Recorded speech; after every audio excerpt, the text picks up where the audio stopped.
Hello everyone, welcome to Saroj Mishra YouTube channel. मेरे YouTube channel पर आप सभी का बहुत बहुत स्वागत है।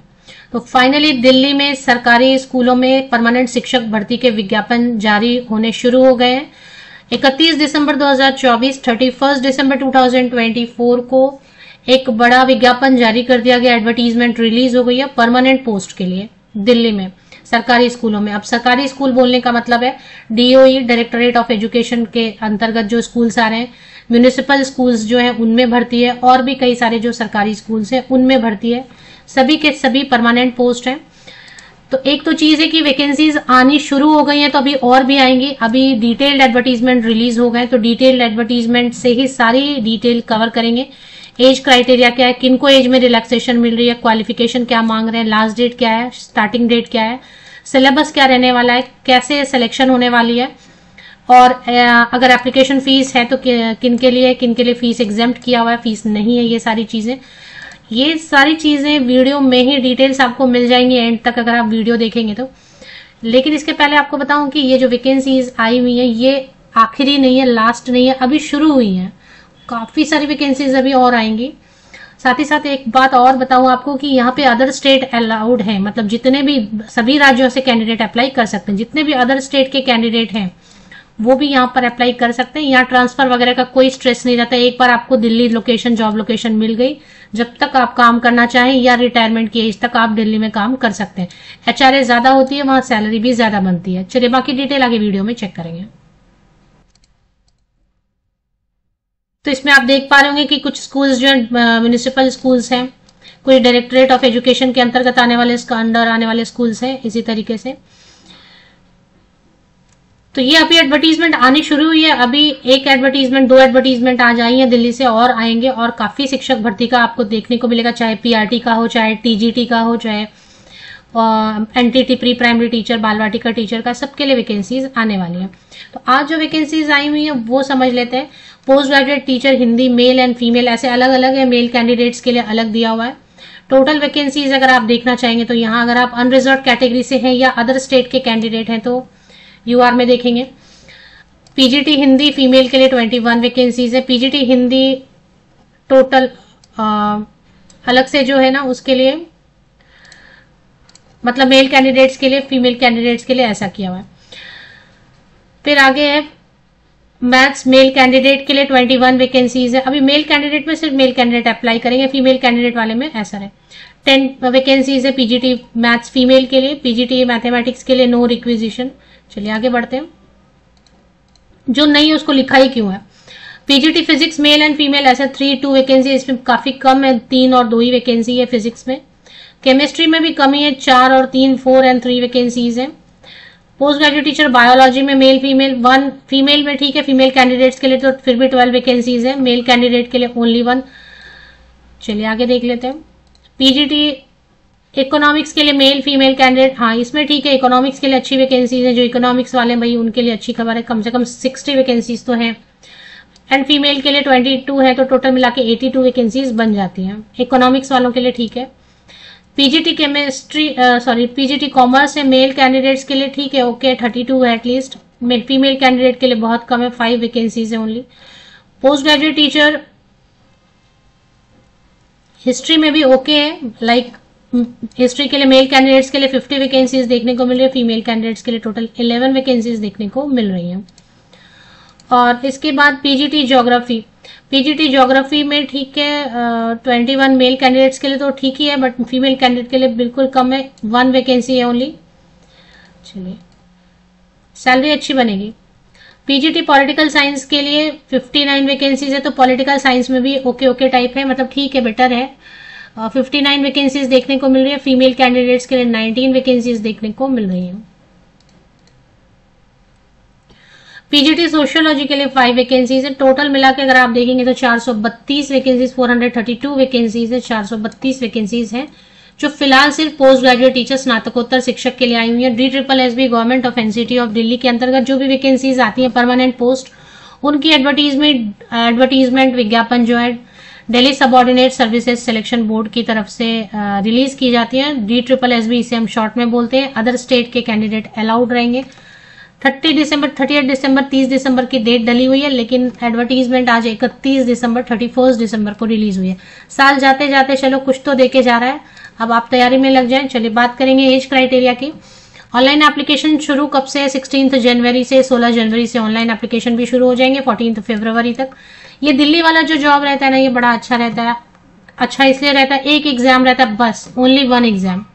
सिलेबस भी आप देखेंगे तो आपको ऐसा नहीं लगने वाला कि हाँ, प्रॉब्लम यही रहती है कि वैकेंसीज कम रहती हैं। अदरवाइज सिर्फ एक एग्जाम देना, आपको बार बार जाना भी नहीं है, कोई इंटरव्यू नहीं, कोई डेमो क्लास नहीं, कुछ भी नहीं, बस एग्जाम के बेसिस पर एक ऑनलाइन एग्जाम, वो भी online exam, CBT online exam के बेसिस पर आपकी सिलेक्शन हो जाती है, आप बन जाते हैं दिल्ली में सरकारी शिक्षक। तो ये एक अच्छी चीज है। फिलहाल पोस्ट ग्रेजुएट टीचर की ही वैकेंसीज आई हैं। अगर आप देख रहे हैं train graduate teacher, PRT primary teacher या प्री प्राइमरी टीचर के लिए, तो चैनल पर बने रहेंगे, अपडेट आएगी। मुझे लग रहा है बैक टू बैक वैकेंसीज अब आएंगी। चलिए, क्योंकि इसके पहले एक बार आया भी था ना कि कुछ,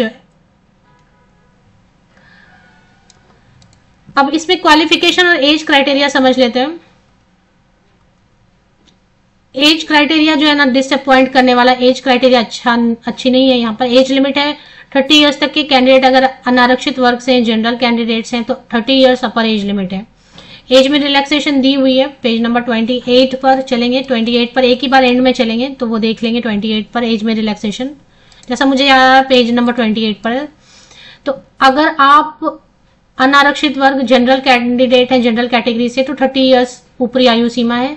अगर आप रिजर्व कैटेगरी से तो थोड़ा वेट करें, एज में रिलैक्सेशन डिस्कस करेंगे। अगर आप महिला अभ्यर्थी हैं तो भी थोड़ा वेट करें, देख लेते हैं एज में रिलैक्सेशन मिल रही है या नहीं मिल रही है फीमेल कैंडिडेट को।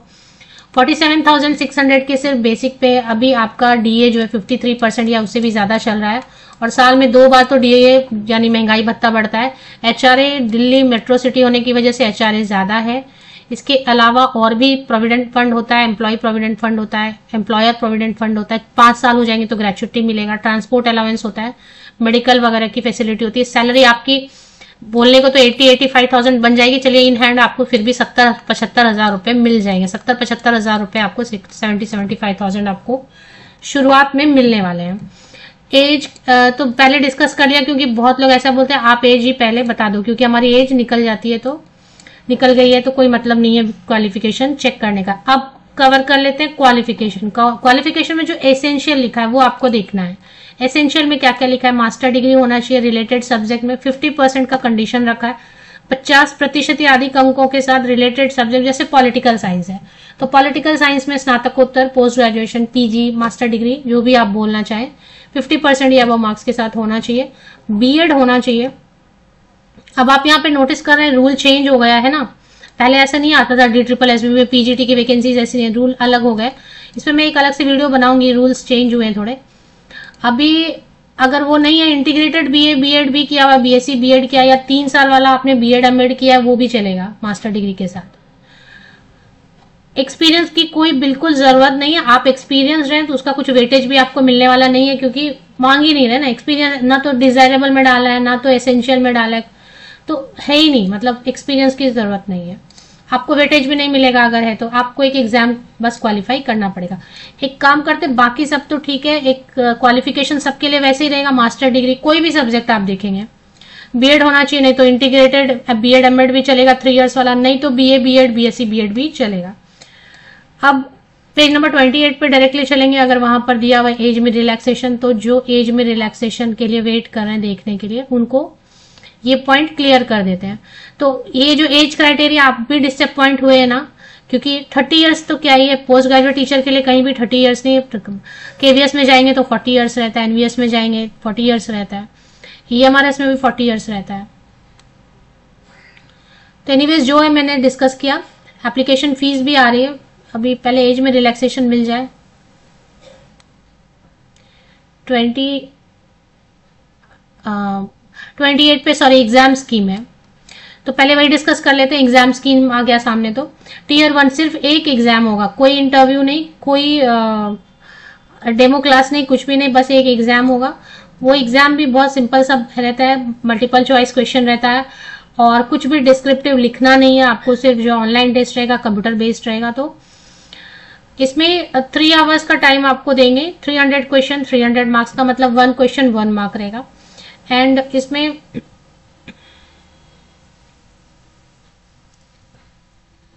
इसमें क्या पूछ रहे हैं सेक्शन 1 में, सिलेबस में यहीं पर सिलेबस दे दिया है। Mental ability and reasoning ability, ये आपको लास्ट ईयर का क्वेश्चन पेपर मिल जाता है, वहां से आप general awareness, English language and comprehension, Hindi language and comprehension, numerical aptitude and data interpretation, ये हो गया आपका 100 मार्क्स का। एंड सेक्शन 2 में आपका हो गया पोस्ट ग्रेजुएशन, आपने जिस सब्जेक्ट में किया है, pertaining to post graduation and teaching methodology, तो 200 मार्क्स का आपका अपना सब्जेक्ट पूछेंगे प्लस टीचिंग मेथोडोलॉजी पूछेंगे। तो टीचिंग मेथोडोलॉजी अच्छे से पढ़ना है, वैसे भी आपने पढ़ा होगा बहुत सारी चीजों के लिए, एंड आपका अपना सब्जेक्ट पढ़ना है, तो 200 मार्क्स का वो रहेगा। क्वेश्चन दोनों भाषाओं में रहेगा, दोनों लैंग्वेजेस में रहेगा। अगर आप हिंदी से कंफर्टेबल है, हिंदी में पढ़ के हिंदी से आंसर करें। Not comfortable with Hindi, if you are comfortable with English, then read and answer the question in English language. तो दोनों आपको मिल जाता है यहाँ पे। अब इसमें नेगेटिव मार्किंग है या नहीं है वो देखना है। और इसके बाद द मिनिमम क्वालिफाइंग मार्क्स रखा हुआ इन्होंने, क्वालिफाइंग मार्क्स। देखिए क्वालिफाइंग मार्क्स तो क्या मतलब, क्वालिफाई तो आप कर गए मान लेते हैं, लेकिन मेरिट लिस्ट में नहीं आने से तो फिर उसका कोई मतलब इतना खास बन नहीं रहा है। नेगेटिव मार्किंग बिल्कुल रहेगी, मतलब 1/4 मार्क्स कट कर रहे हैं, 1/4 मार्क्स कट कर रहे हैं, माइनस कर रहे हैं अगर गलत आंसर होगा, रॉन्ग आंसर होगा तो। अब इसमें इसका मतलब ये भी है कि अगर 4 गलत आंसर करेंगे तो आपके कितने मार्क्स कट जाएंगे, -1 मार्क हो जाएगा, आपका 1 मार्क डिडक्ट हो जाएगा। तो ये हो गया। अब एज में सिलेक्शन और नॉर्मलाइजेशन कर सकते हैं, मार्क्स को will be normalized if required. जरूरत पड़ी, क्या होता है ना कि अगर एक ही सब्जेक्ट पेपर अलग अलग दिन पे आ रहा है तो नॉर्मलाइजेशन की जरूरत पड़ जाती है। कंप्यूटर बेस्ड टेस्ट होगा, ऑनलाइन एग्जाम होगा, ऑफलाइन नहीं होता। क्वालिफाइंग मार्क्स अगर आप देखना चाहते हैं तो जनरल ईडब्ल्यूएस के लिए 40%, ओबीसी दिल्ली के लिए 35%, SC ST PWD के लिए 30%, ऐसे कट ऑफ मार्क्स है। अब इसमें एज में रिलैक्सेशन केवल मुझे देखना था और फीस डिस्कस करनी है। तो रिलैक्सेशन वाला कौन से पेज पर है चेक कर लेते हैं एक बार।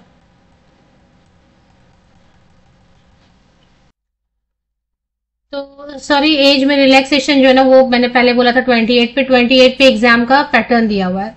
पेज नंबर 33 पर एज में रिलैक्सेशन है। तो अभी 30 इयर्स पोस्ट ग्रेजुएट टीचर के लिए, 30 इयर्स है जनरल कैंडिडेट्स के लिए। अब यहां से चेक करेंगे एज में रिलैक्सेशन कितनी दे रहे हैं। तो अगर आप SC ST कैंडिडेट हैं तो 35 हो गया, फिर आपके लिए अपर एज लिमिट 5 साल छोड़ रहे हैं। ओबीसी कैंडिडेट हैं तो आपके लिए अपर एज लिमिट 33 इयर्स हो गया। अगर PWD जनरल कैंडिडेट हैं तो आपके लिए एज लिमिट, अपर एज लिमिट 40 इयर्स हो गया। एंड अगर PWD कैटेगरी से, रिजर्व कैटेगरी से, तो और भी ज्यादा एज में रिलैक्सेशन मिलने वाली है। अभी देख लेते हैं अभी इसमें महिलाओं के लिए कुछ छूट है या नहीं है। और यहाँ पर अगर आप देखेंगे डिपार्टमेंटल कैंडिडेट के लिए और एक सर्विसमैन के लिए, मतलब ये बहुत ही गलत है। फीमेल कैंडिडेट के लिए कुछ भी, किसी भी तरीके का कोई रिलैक्सेशन एज में रखा ही नहीं है, जो कि ऐसा नहीं होता है। हर जगह आप देखेंगे थोड़ा तो कम से कम जरूर एज में रिलैक्सेशन फीमेल कैंडिडेट को देते हैं। यहाँ पर कोई भी रिलैक्सेशन नहीं दे रहे। तो अभी फी की डिटेल एक बार चेक कर लेते हैं। एप्लीकेशन फीस अगर आप चेक करना चाहते हैं तो